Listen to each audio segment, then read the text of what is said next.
My cousin raised his glass and said, "Some people are still learning," and the room laughed like success was a private club with my name crossed out at the door. The chandeliers trembled with applause. I felt the old heat climb my neck, then something colder and cleaner took its place. I stood up and walked out. The Morrison family never forgets a spotlight, only who deserves it. That's how you end up at table 12, close enough to see the crystal catch the light far enough that your name tag is misspelled and no one notices. Ivory cloth, gold-embossed menus, the string quartet sawing a polite waltz that made every compliment sound like a correction.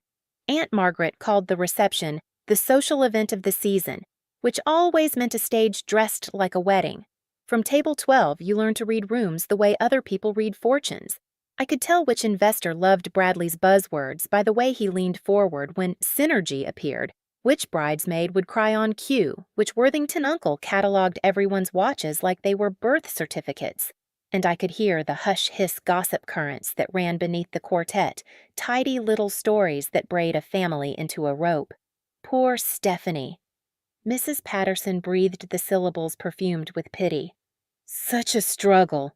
Freelance, bills, borrowed dress. The rumor had been ironed so flat it could be folded into napkin swans. I sipped champagne and let the bubbles bite my tongue. There is a special skill in being underestimated. You get to gather every underestimator like data. Here's what no one at table 12 remembered about me.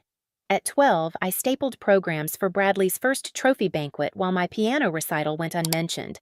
The photo frame from that night cracked when it fell off my bookshelf, and I never replaced the glass.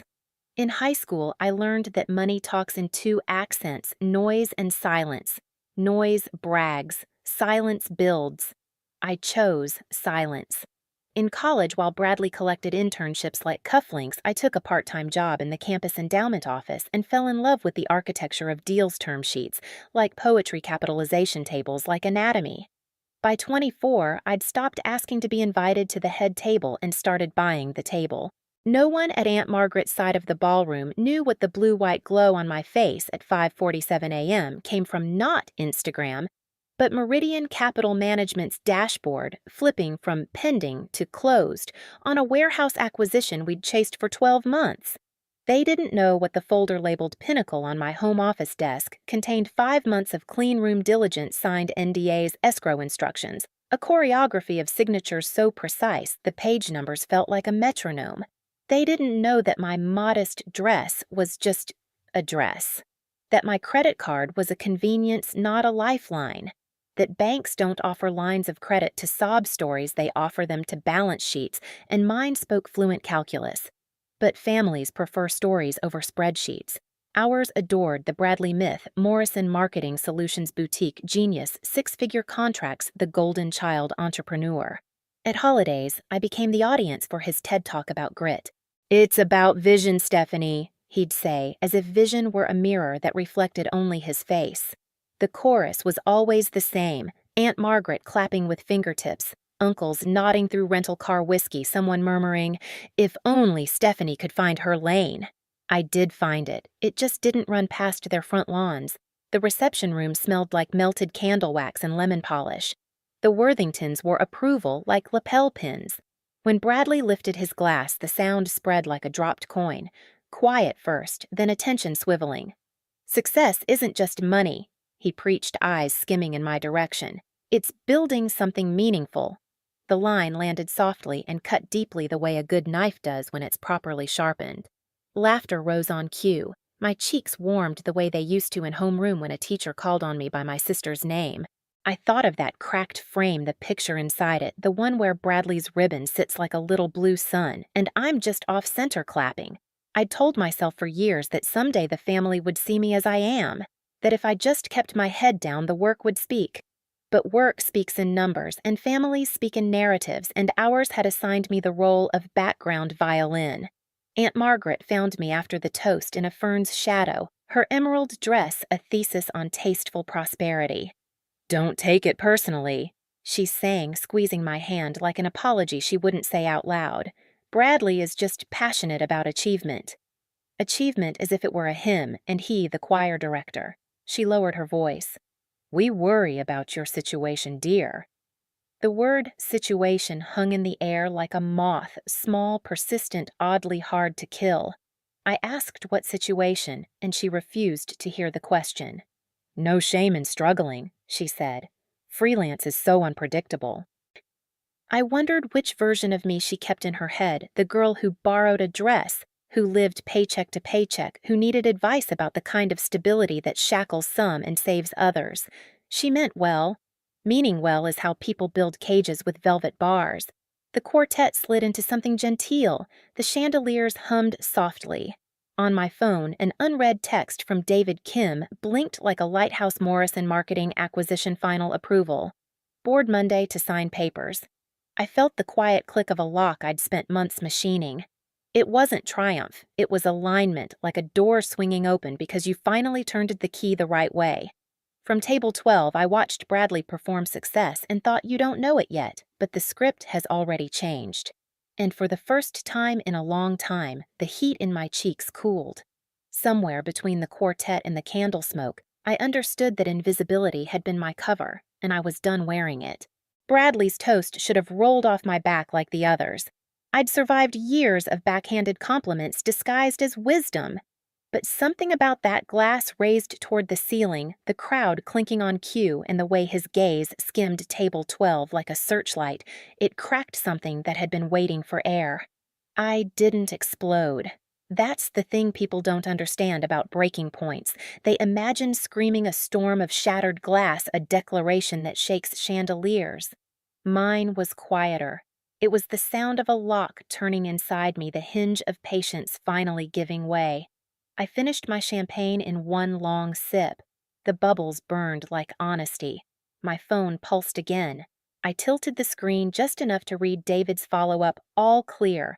Morrison deal officially closed at 4:00 p.m. Acquired under Pinnacle Digital Holdings. Your call if you want to reveal. The irony almost made me laugh, Bradley bragging about building something meaningful while the ink had already dried on the papers transferring his company into my portfolio. The family saw me as the unpaid intern in the story of their success.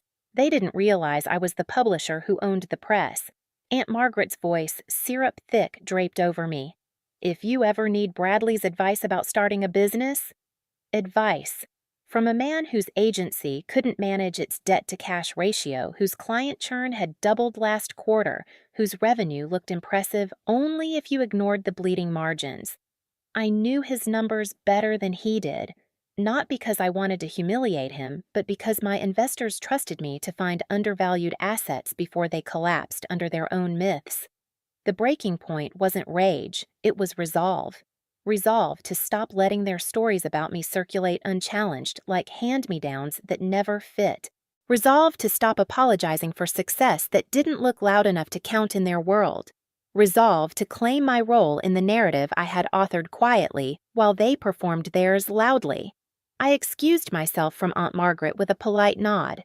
"It's work-related," I said, which in her lexicon translated to hustling for rent money. She patted my hand, pity radiating like perfume, and told me not to let my freelance clients push me too hard. I stepped onto the garden terrace, the cool air pressing against my skin like clarity. The city lights blinked beyond the hotel walls, indifferent and endless. I dialed David. He answered on the first ring. "Stephanie, congratulations," he said. "It's official. Morrison Marketing Solutions belongs to us, to you." Hearing it spoken aloud hit differently. For months, the acquisition had been a constellation of emails, balance sheets, and late-night diligence calls. Now it was fact. The cousin who stood inside telling the world I was still figuring it out was legally and irrevocably my newest employee. "Do we tell him Monday?" David asked. "We tell him Monday," I said, "but I'll be the one in the room." There was a pause. "Are you sure it's family? He'll try to make it personal." "It is personal," I replied. "That's why it has to be me. They've turned my silence into a character. It's time I speak for myself." I hung up and leaned against the stone balustrade. The air smelled faintly of roses planted for photographs no one would take here tonight. Inside the quartet shifted into a brighter piece, the melody faint through the glass. I thought of every small moment that had led here, the high school counselor who suggested I aim lower, the aunt who slipped me grocery coupons and Christmas cards, the uncle who joked that I'd be great at marrying rich if I couldn't find a real career. Each cut had been small. Tonight, Bradley's toast was just the last one. The symbolism of Table 12 wasn't lost on me. Always almost invited, always nearly seen. Tonight, I decided that Table 12 would be the last table where I sat quietly while others narrated my life. Inside, laughter rose again, Bradley charming Amanda's relatives with stories of expansion. He gestured like a man unveiling a monument. I watched from the terrace the glass pane, turning him into a silent film character mouth, moving arms, painting success into the air. My chest should have burned with anger. Instead, it filled with an unexpected calm. This wasn't about proving them wrong anymore. It was about no longer agreeing with them by staying quiet. I re-entered the reception with a steady breath. The room hadn't changed. The chandeliers still glowed. The silk still shimmered. The quartet still played. But something inside me had shifted. I wasn't there to endure the role they wrote for me.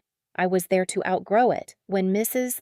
Patterson leaned toward her companion again, whispering about my situation, I didn't flinch. I let her words skim past like gnats against glass. She didn't know that, while she whispered, the ink of ownership already bore my signature. Bradley raised his glass once more for a smaller circle of admirers. Success, I heard him say, isn't for everyone. This time, instead of heat in my cheeks, I felt steel in my spine. The breaking point had arrived, and unlike every other time, I wasn't going to swallow it down and let the story move on without me. I smiled, not for Bradley, not for Aunt Margaret, not for the gossiping chorus at Table 12.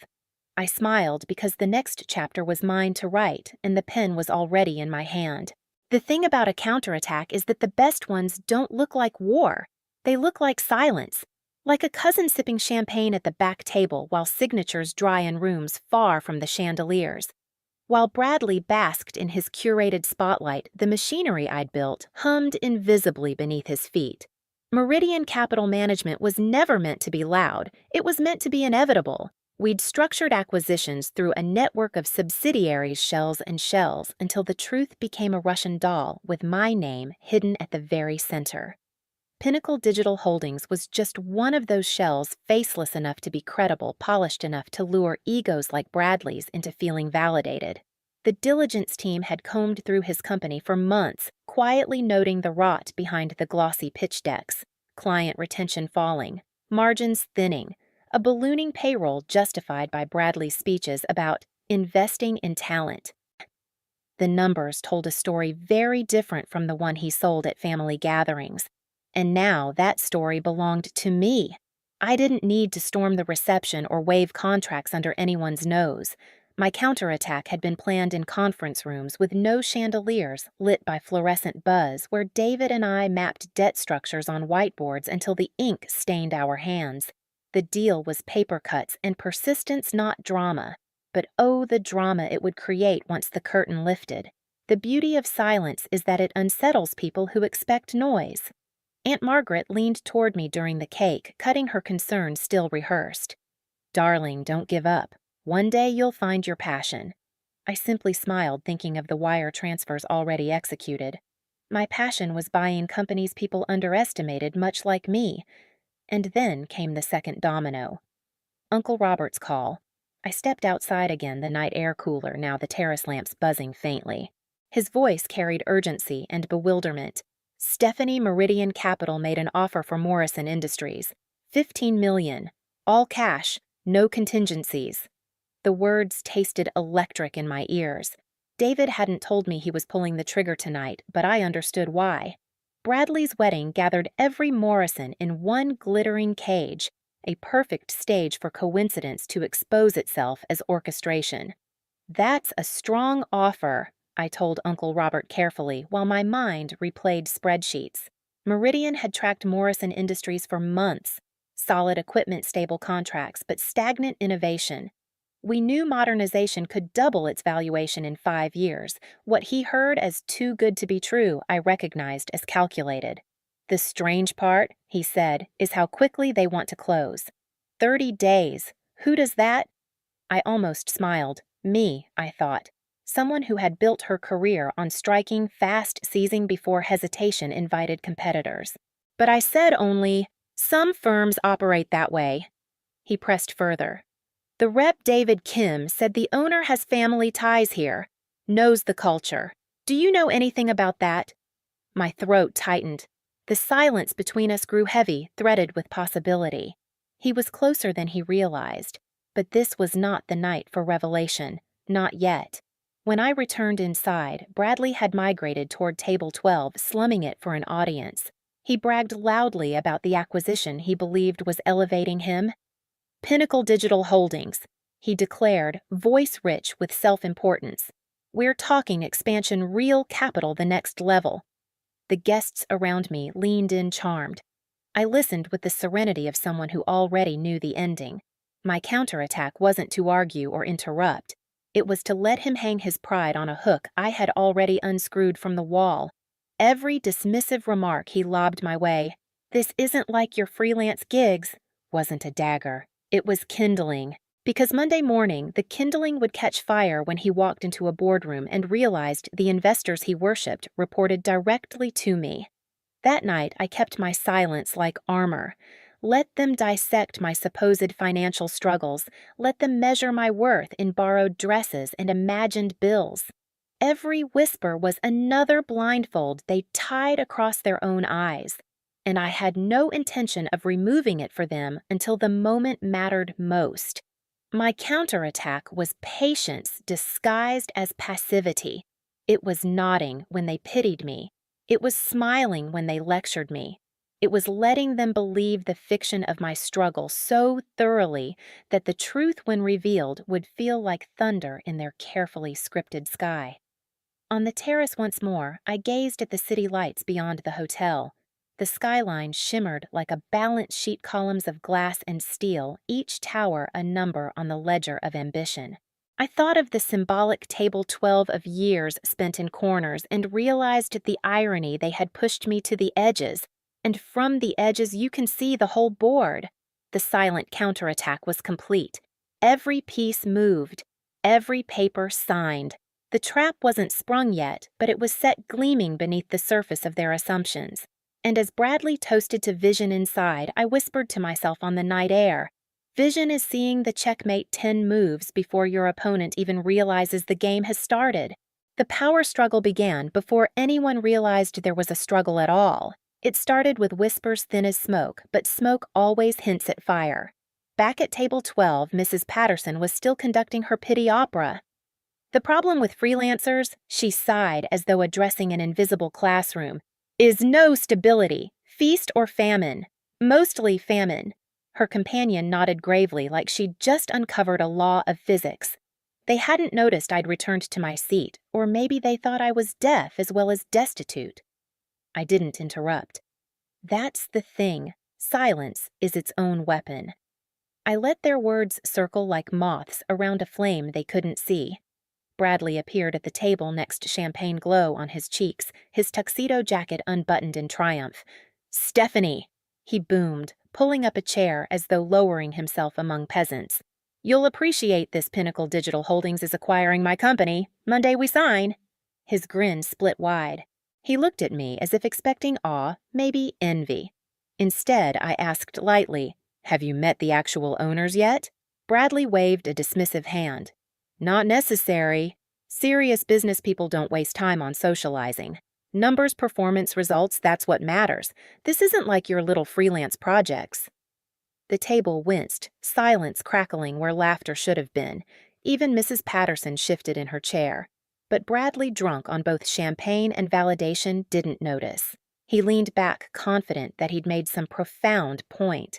The quartet played something lilting in the background, but the music couldn't soften the edges of his words. The gossip network thrummed. I saw heads tilt, lips press together, glances dart in my direction. I didn't rise. Not yet. That's when Uncle Robert arrived, his face pale and serious. "Bradley, I need a word." They stepped a few feet away, but the acoustics of the reception hall carried their voices like a megaphone.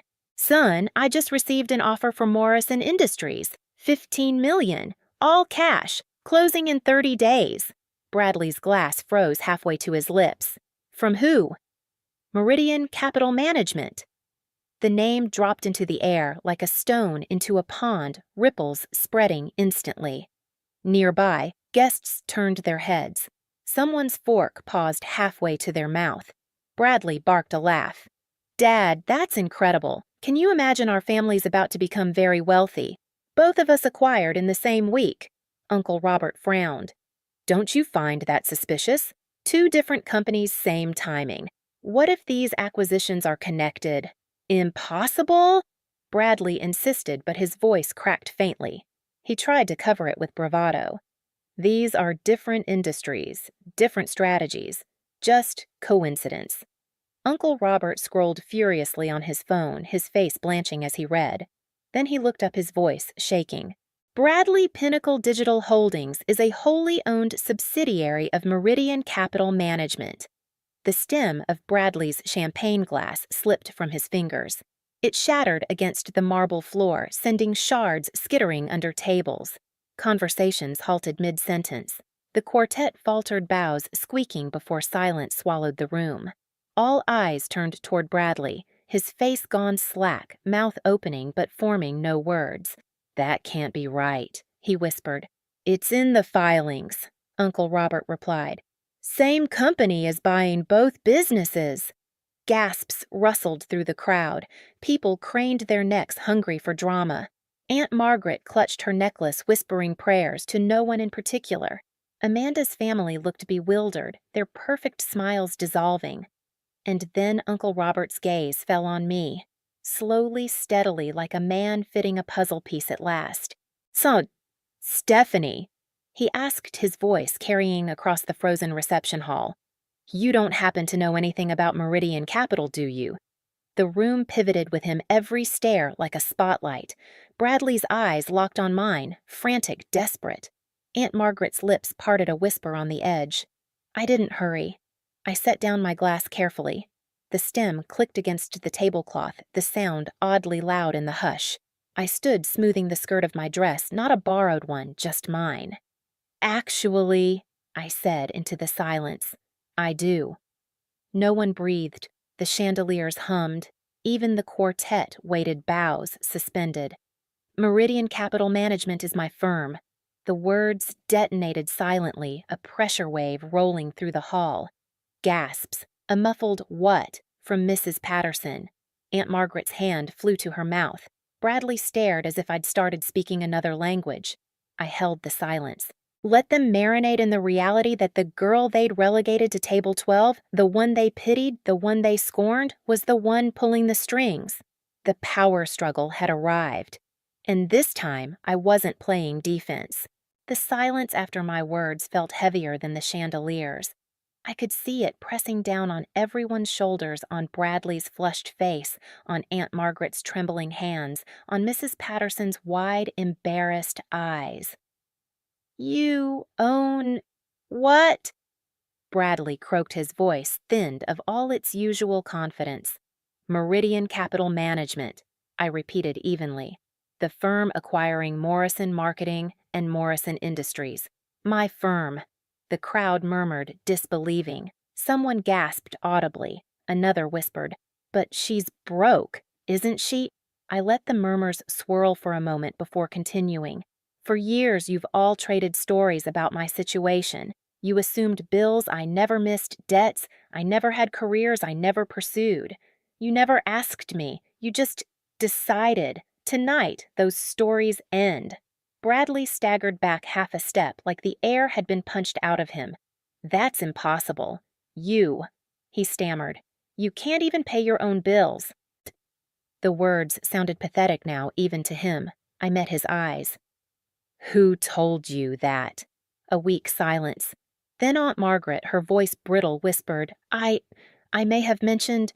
Mrs. Patterson, flustered, chimed in, "Well, dear, we all thought." Exactly, I cut in. You thought, you assumed, you repeated, none of you ever asked. The sting in my voice made several people flinch, but I didn't raise it. I didn't need to. Bradley's hands shook around the fragments of his shattered pride. If you own my company now, what does that mean for me? His voice cracked on the last word. I held his gaze. It means we'll discuss your role during our transition meeting. Monday 9 a.m., my office downtown. We'll review management structure then. Gasps rippled again. The image of Bradley the Golden Boy, the visionary, sitting as an employee in my office on Monday morning burned itself into the crowd's imagination.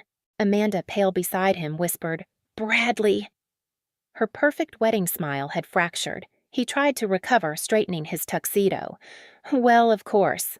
Of course I'll still be president. They said investors would provide capital and guidance. I interrupted calmly. I'm the investor. I decide who leads. You'll still have a position, Bradley. But leadership is earned. His lips parted, but no words came. Uncle Robert rose slowly, his eyes searching mine. His voice was quiet but carried. Stephanie, what happens to Morrison Industries if I accept your offer? The crowd leaned in again. I plan to modernize operations, expand into new markets, and double the workforce within 5 years, I answered firmly. I don't buy businesses to gut them. I buy them to grow them. He exhaled a long, weary breath that seemed to release decades of weight. You're not tearing down what I built. No, I said softly. I'm making sure it outlives us all. For the first time that evening, a faint smile tugged at the corners of his mouth. Then, I suppose I should have said this years ago. I'm proud of you, Stephanie. The words landed with more force than Bradley's toast had ever carried. For a heartbeat, I was 12 again, waiting for someone at that cracked photo frame recital to say those very words. They had never come until now. Bradley looked between us pale and undone. The cousins who had always been cast as sun and shadow were no longer in their assigned roles. He swallowed hard. I think I owe you an apology. You owe me several, I replied. His voice broke. I'm sorry. We all are. We had no idea. I shook my head. No. You had every chance to know. You just never asked. Too busy talking to listen. Too busy assuming to see. The words echoed in the reception hall as sharp and final as a gavel. Aunt Margaret dabbed her eyes with a napkin. Amanda stared at the floor. Mrs. Patterson muttered something about a misunderstanding. But I didn't chase their excuses. I had no interest in patching the narrative they'd built about me. The quartet, unsure what else to do, resumed their music softly. The reception stirred back to life in fragments, but something fundamental had shifted. Later, as the evening waned and guests trickled out, Uncle Robert stopped me near the door. Stephanie, whatever happens with these deals, remember this. You've earned every bit of what you've built. Don't let any one family or not convince you otherwise. I nodded the words, nesting somewhere deep where they should have lived years ago. And as I left the glittering ballroom, I glanced back one last time. Bradley sat slumped, Amanda whispering fiercely to him. Aunt Margaret's face was pale and tight. The chandeliers still glowed, the silk still shimmered, but the power in the room had shifted, and everyone knew it. The echo I carried with me wasn't their shock or their apologies. It was Uncle Robert's words, late but true. I'm proud of you. Sometimes the loudest victories don't come from shouting. They come from being heard at last. The drive home felt different. The highway stretched ahead like a ledger line, each exit a number, each mile a calculation already balanced. The night air through my window was crisp, almost sharp, like it wanted to etch this evening into memory forever. The reception lights still glimmered in my rearview mirror, but the weight of table 12 was gone. For years that table had defined me close enough to watch the toast, never close enough to make one. Tonight, I hadn't needed to toast. The truth had spoken louder than champagne glasses ever could. I thought about Bradley, his face pale as the glass shattered at his feet. For so long he had embodied the family's definition of success, loud, polished, always performing. But the truth had revealed itself in silence. When the paper trail surfaced, when the numbers clicked into place, his bravado became just that noise without foundation. And Aunt Margaret, whose whispers had turned into gospel for everyone else. She had spent years worrying aloud about my situation. Tonight, she'd finally realized that the situation wasn't mine. It was theirs, their blindness, their arrogance, their unwillingness to see past their own narrative. Uncle Robert's words echoed louder than the music ever had, "I'm proud of you." They came decades late, but when pride finally arrives, it doesn't erase the past, it rewrites the present. As the city skyline rose before me, I thought about Meridian Capital, about the dozens of employees in conference rooms who knew me not as the girl at table 12, but as the founder who made decisions with precision and care. About the $340 million in managed assets that weren't numbers to me, they were futures investments in growth, in possibility. I didn't build this to prove anyone wrong. I built it because building is what I love, because strategy is its own kind of art, because success whispered in balance sheets, and I listened even when my family drowned it out with pity. Tonight, I realized something important: revenge hadn't been my plan. I didn't orchestrate this wedding reveal like a play. The timing wasn't scripted, just perfect. The truth surfaced because it was time, because I was done hiding. And that's the thing. Sometimes the best revenge isn't about burning bridges or slamming doors. Sometimes the best revenge is simply standing in your truth so completely that the lies crumble under their own weight. As I pulled into my driveway, the headlights brushed across my front porch, the same one my family had probably imagined as shabby, temporary, freelance poor.